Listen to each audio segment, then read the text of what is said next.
Hello everyone. Last की video में हमने LRGF को कवर कर लिया था। अब इस वीडियो में हम प्रायोरिटी शेड्यूलिंग को समझेंगे। ये भी एक एल्गोरिथम है जो कि शेड्यूलिंग के लिए यूज़ की जाती है। अब इसका क्राइटेरिया और मोड समझ लेते हैं।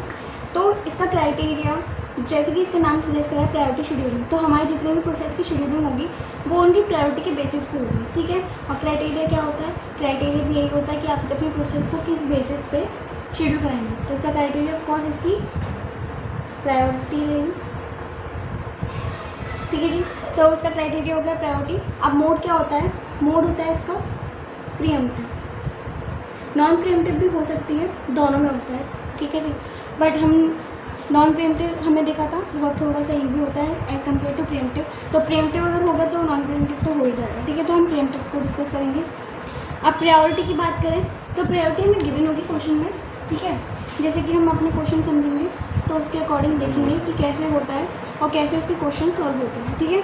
तो चलिए क्वेश्चन ले लेते हैं और सॉल्व करते हैं अपनी प्रॉब्लम को। चलिए जी, तो ये हो गया हमारा क्वेश्चन। अब इसको सॉल्व करते हैं। बट इसमें आप एक चीज़ नोटिस कर सकते हैं कि इसमें हमारे पास एक कॉलम और होता है जो कि गिवन होता है, दैट इज़ प्रायोरिटी। प्रायोरिटी की क्योंकि प्रायोरिटी शेड्यूलिंग हो रही है तो हमें बताया जाएगा कि प्रायोरिटी क्या है। ठीक है जी। अब उसमें प्रायोरिटी या तो आप हायर नंबर को दे रहे होगे या फिर लोअर नंबर को। तो जैसे कि इसमें हम दे रहे हैं प्रायोरिटी लीस्ट नंबर। ठीक है। लीस्ट नंबर यानी जितना छोटा नंबर होगा उतनी ज़्यादा उसकी प्रायोरिटी होगी। तो अगर इसमें समझें तो सबसे ज़्यादा प्रायोरिटी वैसे तो P4 की है क्योंकि इसकी प्रायोरिटी का नंबर सबसे छोटा है, दैट इज़ 1। ठीक है। इन सब के बीच में तो स्टार्ट करते हैं। क्वेश्चन को सॉल्व करेंगे गैंट चार्ट की सॉल्व से हेल्प से।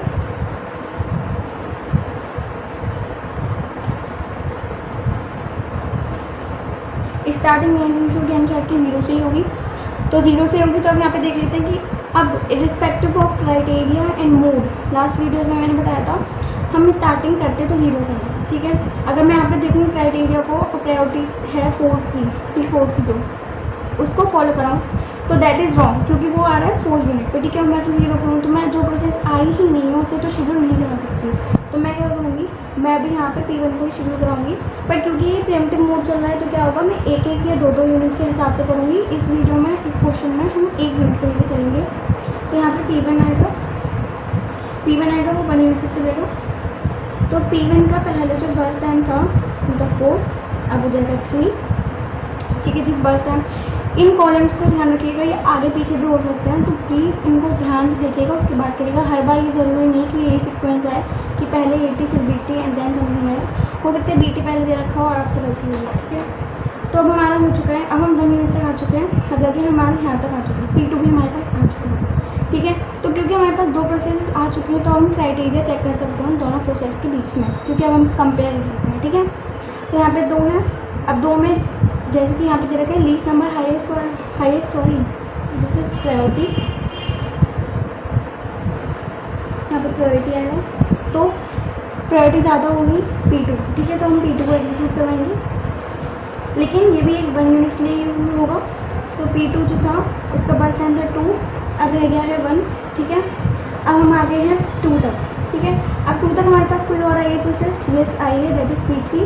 तो P3 हमारे पास आ चुकी है तो P3 को भी हम यहाँ पे नोट कर लेंगे। बट P3 का बस टाइम यहाँ पे हमें दे रखा है 3। बट अगर हम इसकी प्रायोरिटी चेक करें, सबकी प्रायोरिटी चेक करें, तो अभी भी P2 ही छोटा है, P2 का ये नंबर छोटा है तो फिर से P2 ही आएगा। ठीक है। P2 आएगा, 3 तक चलेगा, ये हो जाएगा 0। P2 का काम हो चुका है। ठीक है। अब हम 3 तक आ चुके हैं बट 3 तक हमारे पास कोई नई प्रोसेस नहीं आई है क्योंकि 4 जो P4 आ रही है वो तो 4 पे आ रही है ना। ठीक है। तो हमारे पास अभी कोई नई प्रोसेस नहीं आई है तो हमें इन्हीं में चेक करना है। अब इनमें चेक करूँ तो 3 और 4 के बीच में 3 और 4 बच रहे हैं, P2 तो खत्म हो चुके हैं। 3 और 4 में 3 छोटा नंबर है। ठीक है। तो हम P1 को एग्जीक्यूट कराएंगे 1 यूनिट ऑफ टाइम तक के लिए। इसका बस टाइम बचा है 2। ठीक है। अब हम 4 तक आ चुके हैं। 4 तक आने पर हमने देखा कि प्रायोरिटी तो सबसे छोटी जो है, सबसे कम जो है लीस्ट नंबर वो है P4 का, मतलब उसकी हाईएस्ट प्रायोरिटी है। हाईएस्ट प्रायोरिटी तो P4 ही एग्जीक्यूट होगा ऑफकोर्स। ठीक है। इसका बस टाइम क्या था P4 का बस टाइम था 2। ठीक है। अब आप एक चीज़ नोटिस करिएगा, अब यहाँ पे मेरी सारी प्रोसेसेस मेरे सिस्टम में आ चुकी है। ठीक है। P4 तक आ चुके हैं हम लोग, 4 यूनिट तक हम कवर कर चुके हैं। तो अब कोई भी नई प्रोसेस तो नहीं आने वाली ना, यहाँ तक नई प्रोसेस आ रही थी इसलिए हम 1 यूनिट दे रहे थे। ठीक है। तो जब आपकी सारी प्रोसेसेस सिस्टम में आ जाती हैं, ठीक है, तो प्रीएम्प्टिव में आप एक एक यूनिट दो या दो दो यूनिट दो, उसका कुछ मतलब नहीं बनता, क्योंकि बात वही सेम रहेगी, ठीक है। जैसे इसमें अगर मैं यहाँ पे डायरेक्ट अब नॉन प्रीएम्प्टिव की तरह से 2 यूनिट एग्जीक्यूट करवा दूँ, दैट इज़ 6, तो वो बिल्कुल ठीक ही होगा, क्योंकि सपोज मैं 6 नहीं कराती हूँ, मैं 1 यूनिट ही देती हूँ, ठीक है। इसकी बन रह जाएगी हम लोग। उसके बाद यहाँ पे जब बन रह जाएगा तो उसके बाद मैं फिर से चेक करूँगी, तो प्रायोरिटी इसकी छोटी होगी, तो मैं फिर से इसको करूँगी, ठीक है। और यहाँ पे आ जाएगा 6। तो जो मैंने पहले लिखा था वो और जो मैंने अब लिखा है वो बराबर ही है, ठीक है। तो आप डायरेक्ट कर सकते हैं, बट तभी जब आपकी सारी प्रोसेसेस आ चुके हैं, ठीक है। तो यहाँ पे होगा P4 तक 6। अब मेरे पास जो अपनी प्रोसेस में बच रही है वो कौन सी बच रही है, P2 बच रहा है और P3 बच रहा है। अब सॉरी P1 बच रहा है और P3 बच रहा है। अब P1 और P3 में प्रायोरिटी चेक कर देती हूँ, तो P1 की छोटी है, तो P1 को मैं पूरा एग्जीक्यूट एक बार में करा देती हूँ, 8 तक हो जाएगा। उसके बाद मेरे पास P3 बच रहा है, P3 को मैं शेड्यूल कराऊँगी, वो 11 तक रहेगा, ठीक है जी। तो हमारे यहाँ तक सारा कंप्लीट हो चुका है। अब यहाँ पे अगर सीटी बनाए, क्योंकि मैंने यहाँ पे पहले से सीटी का कॉलम नहीं बनाया था, तो इसलिए यहाँ पे मैं अलग से बना रही हूँ। आप क्वेश्चन में टेस्ट करके बनाना और ये सब चीज़ें उसमें करना पॉसिबली। मैं सीटी और टीईटी के लिए यहाँ पे बात कर लेती हूँ,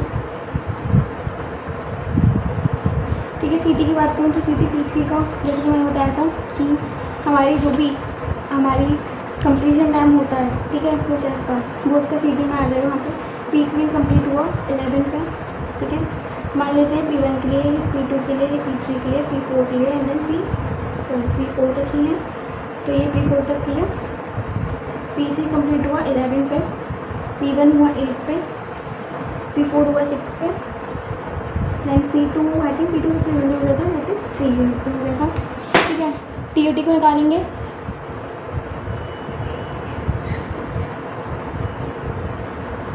टीईटी को निकालेंगे, लेकिन भाई पुराना फॉर्मूला यूज़ करेंगे, सीटी माइनस 80। अब सीटी माइनस 80 करेंगे सारी इंडिविजुअल प्रोसेसेस के लिए, ठीक है जी। उसका अगर आपसे पूछा जाता है एवरेज, तो एवरेज में आप एक बार ध्यान रखिएगा, एवरेज में आप टोटल करेंगे सारे टीईटी का, जितने भी टीईटी होंगे आपके उनका टोटल करेंगे और उनको नंबर ऑफ़ प्रोसेसेस से डिवाइड करेंगे। नंबर ऑफ़ प्रोसेसेस यहाँ पे हमारे पास 4 है, ठीक है जी। तो उसके बाद आप जब भी आप टीईटी निकालो यूनिट लगाना मत भूलिएगा।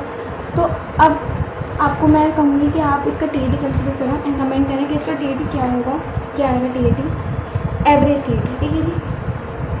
एवरेज टीईटी करिएगा, टीईटी नहीं, टीईटी और एवरेज टीईटी में फ़र्क होता है, ठीक है जी।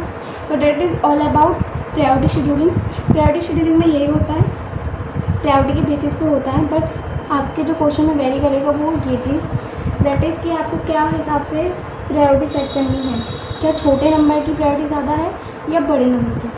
इस क्वेश्चन में छोटे वाले नंबर की प्रायोरिटी ज़्यादा थी, बट आपके क्वेश्चन में हो सकता है डिफरेंट हो, तो आप चीज़ों को देख के ही करिएगा। बाकी प्रीएम्प्टिव नॉन प्रीएम्प्टिव में कुछ फ़र्क नहीं है। प्रीएम्प्टिव में आप ये यूनिट के टाइम के हिसाब से करेंगे, नॉन प्रीएम्प्टिव में आप एक बार में ही सारी बस टाइम को उसे एग्जीक्यूट करने देंगे, ठीक है। तो that is all about priority scheduling. Thank you for watching.